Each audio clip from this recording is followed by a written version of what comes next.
Assalamualaikum warahmatullahi wabarakatuh. Alhamdulillahirrahmanirrahim. Wassalatu wassalamu ala rasulillah. Amma ba'du. Selamat siang. Perdana mencoba melakukan siaran langsung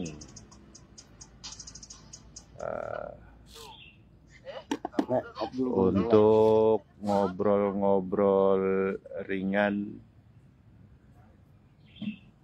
atau lebih tepatnya testimoni tentang ngopi, ngobrol perkara iman. Islam.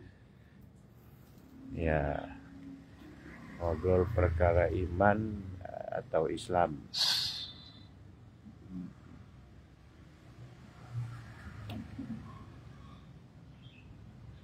Saya di sini tidak sendirian, beserta dengan Pak Komar, dengan nama Facebooknya ya berteman dengan saya di Facebook. Cari aja namanya Komarudin Udinese. Bener ya?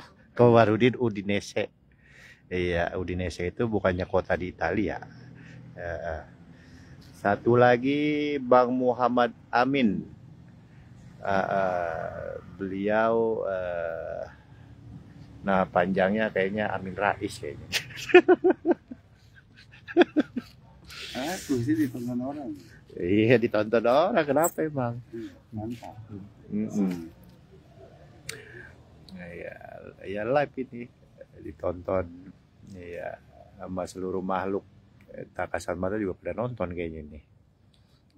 Kalau yang kasat mata kagak nafsu nonton, yang kasat mata pada nafsu ini nonton. Ngopi, ngobrol perkara iman.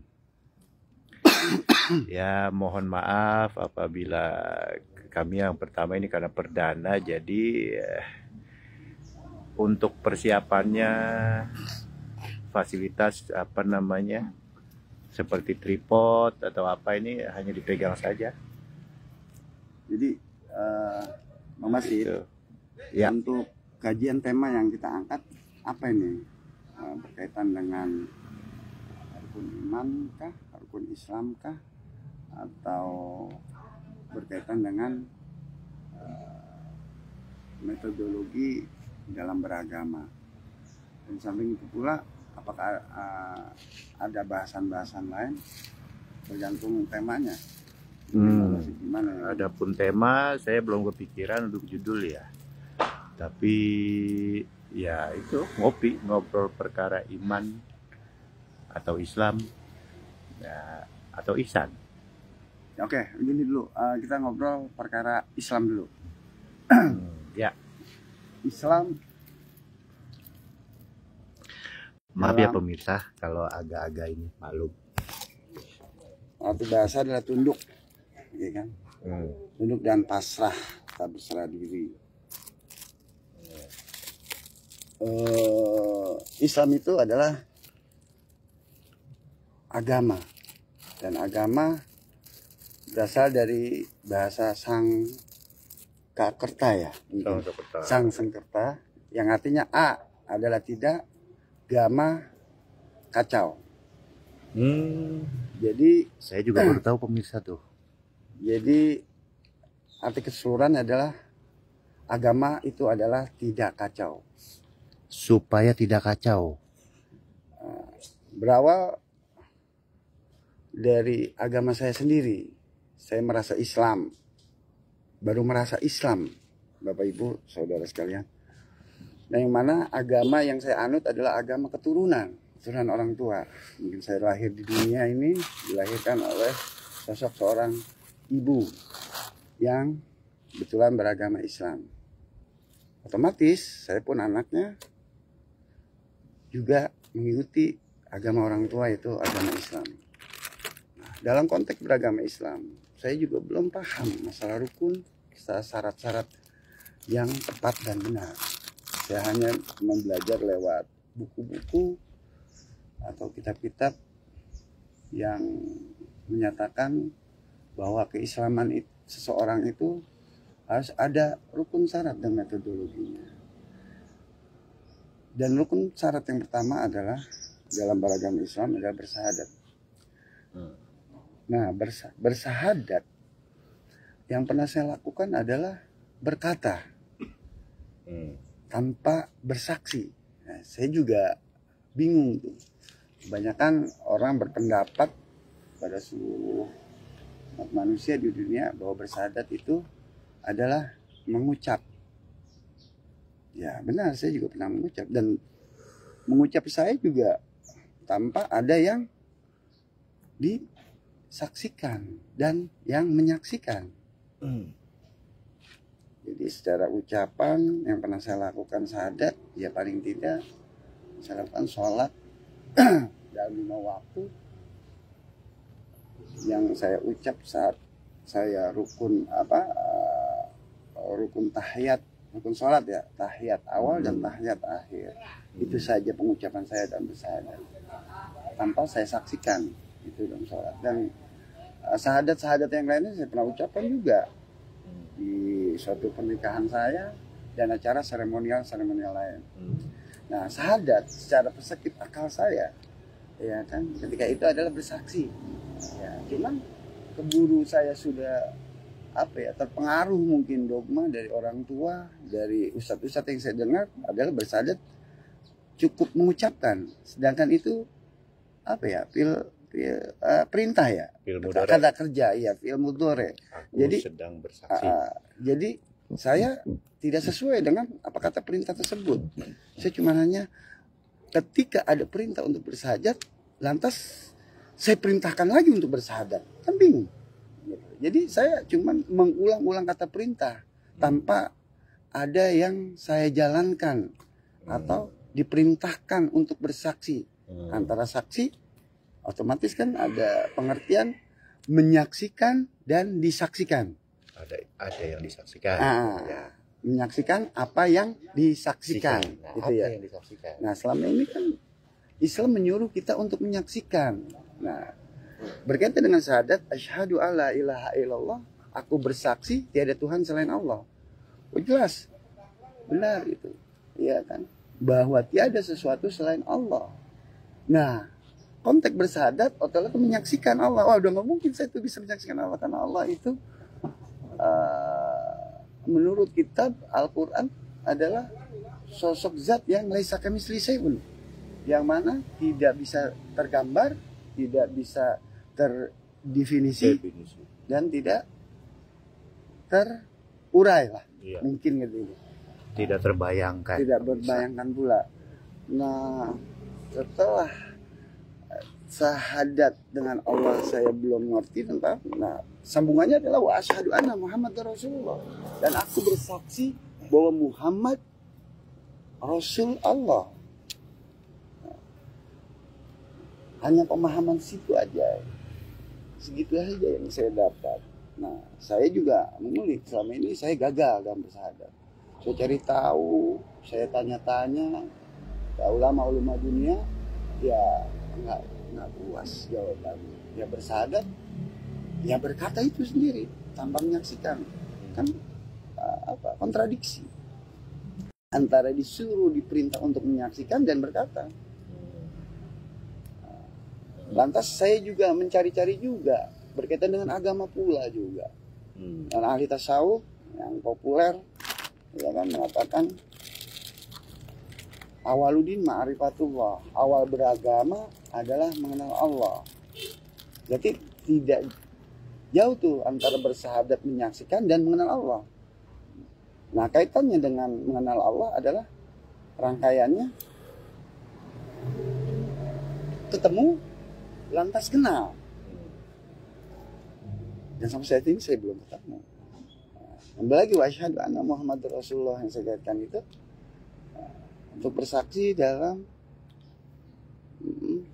penyaksian Rasul Allah. Nah, saya kaitkan dengan syahadat adalah pintu kunci untuk sampai situ adalah di ulil amri. Yang Allah perintahkan adalah taatlah kamu kepada Allah, taatlah kamu kepada Rasul, Rasulullah dan taatlah kepada yang diberi kuasa oleh Rasulullah untuk menyampaikan ilmu Allah tersebut. Ulil amri yang dikuasakan. Berarti ada sosok di dunia ini yang benar-benar Allah dan Rasul menguasakan memerintah sosok manusia yang disebut ulil amri minkum itu. Iya. Saya makin penasaran, saya cari lagi. Pada dasarnya saya dengan bantuan referensi kitab lah, apalah kitab lainnya yang berkaitan dengan Awwaluddin Ma'rifatullah. Nah, setelah itu saya temukan itu atas dasar kehendak Tuhan juga.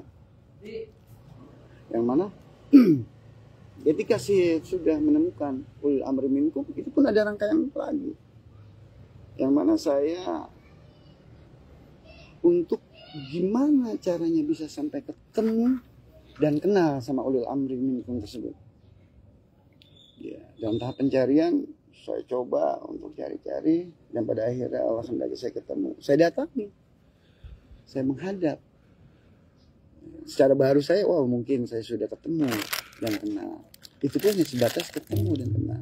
Nah, belum pasrah dan tunduk dalam menjalankan agama Islam. Makanya saya belum bisa bicara kemana-mana karena berdasarkan keilmuan saya pun tidak berani. Apa yang belum saya alami saya ceritakan. Makanya hanya sebatas cerita dalam perjalanan saya dalam mencari ulil amri minkum tersebut. Dan alhamdulillah ketika saya sudah ketemu ulil amri minkum tersebut dan harus menjalankan rangkaian serta rukun syaratnya. Terutama saya juga belum mengarah ke rukun syaratnya. Gimana caranya untuk bisa mengabdi, patuh dan taat terhadap ulil amri minkum itu. Karena memang ulil amri minkum itu adalah goalnya atau kuncinya yang bisa mengenalkan saya dalam bersyahadat yang sesungguhnya. Nah, saya nggak bicara kemana-mana dulu masalah iman. Karena iman itu juga tinggi dan berat itu juga. Saya hanya cuman gimana caranya saya bisa berpasrah diri, tunduk dan taat kepada ulil amri minkum tersebut. Yang mana dulu juga pernah diriwayatkan di Al-Quran ketika ada seorang Baduy. Ya kan? Beliau orang Baduy itu sudah tunduk, pasrah, taat kepada Nabi Muhammad di kala itu dan selalu ikut atas kegiatan Nabi Muhammad dan nggak pernah keluar dari rombongannya. Dan mereka sudah menyatakan bahwa dia sudah bersahadat, ya, dan benar-benar dihadapkan dengan Nabi Muhammad SAW dan masih menanyakan masalah keimanan dan iman itu belum masuk sama kalian. Berarti kan ada rangkaian lagi. Islam aja runutannya dan rangkaiannya luar biasa, apalagi iman. Makanya saya belum bisa kemana-mana dulu, hanya bisa bicara masalah Islam yang mana saya ini wajib dan harus dituntut untuk berbakti, mengabdi dan taat. Samina wa ata'na kepada ulil amri. Untuk selanjutnya nanti lewat beliau lah ya, keilmuan yang saya harus pelajari. Dan saya pun belum bisa bicara kemana-mana. Kembali lagi terbatasan secara empiris saya. Dan empiris saya hanya sebatas keislaman, belum sampai keimanan. Sampai lagi kodim yang lebih tinggi. Itu bukan ranah saya untuk bicarakan masalah kodim. Itu aja orang-orang yang sudah mendekati Rasul dan Allah. Kalau saya baru mendekat sama orang-orang yang berserta Allah. Ya mungkin Basit mau menambahkan secara lebih jelasnya masalah Islam itu. Ini belum iman ya, Bapak Ibu. Ya seperti itu para pemirsa, kawan-kawan sekalian dimanapun berada. Apa yang dipaparkan itu adalah pengalaman pribadi. Saya pribadi pun mencoba menyesuaikan dengan literasi-literasi Literasi itu diantaranya dalil-dalil Al-Quran, hadis-hadis, ijma ya. Kalau runutan dari orang NU ya, itu yang pertama Quran, yang kedua hadis, yang ketiga ijma, yang keempat qiyas. Nah, seperti itu. Perjalanan tadi ternyata bersesuaian dengan banyak literasi yang saya tahu. Nah, seperti itu, saya bisa memastikan itu. Tapi memang sangat bertahap. Seperti itu, pemirsa. Alhamdulillah, saya pun kurang lebih sama dengan apa yang dialami oleh Bang Komar. Jadi tidak ada pemaparan dari saya. Kurang lebihnya saya mohon maaf. Sampai di sini dulu karena ini perdana keterbatasan dari persiapan ya. Ya hitung-hitung menyapa pada teman-teman sekalian atau saudara-saudara atau saudara-saudari sekalian dimanapun berada. Cukup sekian, mohon maaf atas segala kekurangan. Kami undur diri bertiga. Assalamualaikum warahmatullahi wabarakatuh.